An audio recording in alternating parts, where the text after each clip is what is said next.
Assalamualaikum warahmatullahi wabarakatuh. Sahabat Irfani yang dirahmati Allah. Semua orang pasti ingin agar doanya diijabahi oleh Allah Subhanahu wa taala.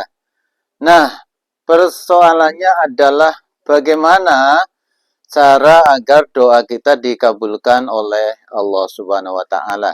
Rasulullah mengajarkan kepada kita satu hal yang cukup simpel ya, agar doa kita dijabah oleh Allah Subhanahu wa taala. Saya menyebutnya dengan doa jurus malaikat.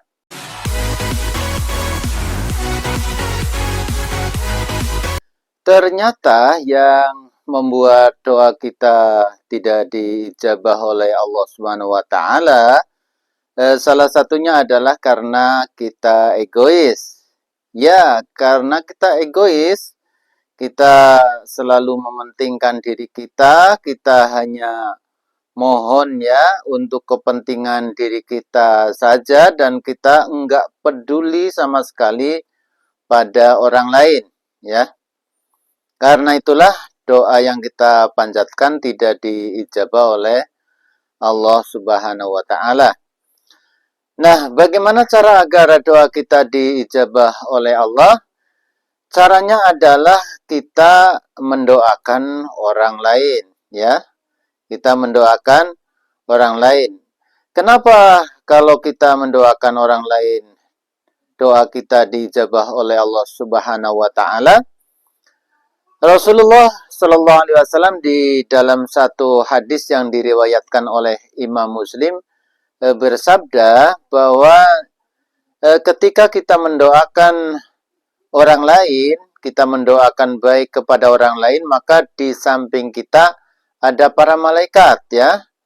Malaikat itu mengamini doa kita. Artinya para malaikat ini bermohon kepada Allah supaya doa kita diijabah oleh Allah.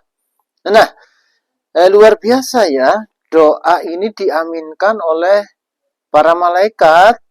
Sedangkan kalau kita berdoa untuk diri kita sendiri, itu kita sendiri yang amin, ya, minta dikabulkan, jauh banget bedanya ya.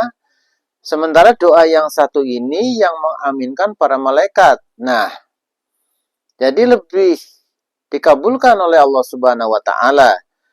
Dan ketika doa ini dikabulkan, orang yang mendoakan juga akan mendapatkan hal yang sama sebagaimana yang ia doakan kepada orang lain. Jadi mulai sekarang kalau kita punya permohonan, ya boleh langsung untuk kita ya, tapi jangan lupa juga untuk mendoakan orang lain.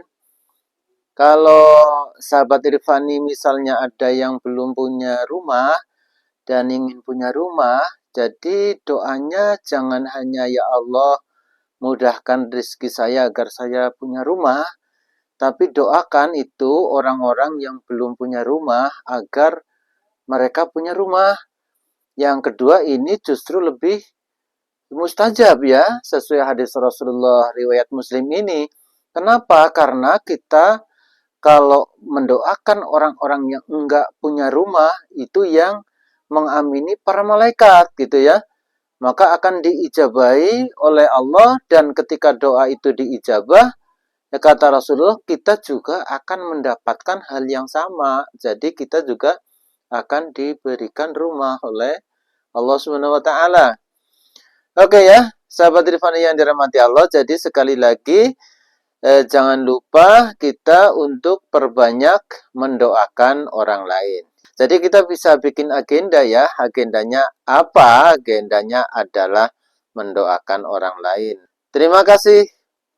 Mudah-mudahan doa kita dikabulkan oleh Allah Subhanahu wa taala. Wassalamualaikum warahmatullahi wabarakatuh.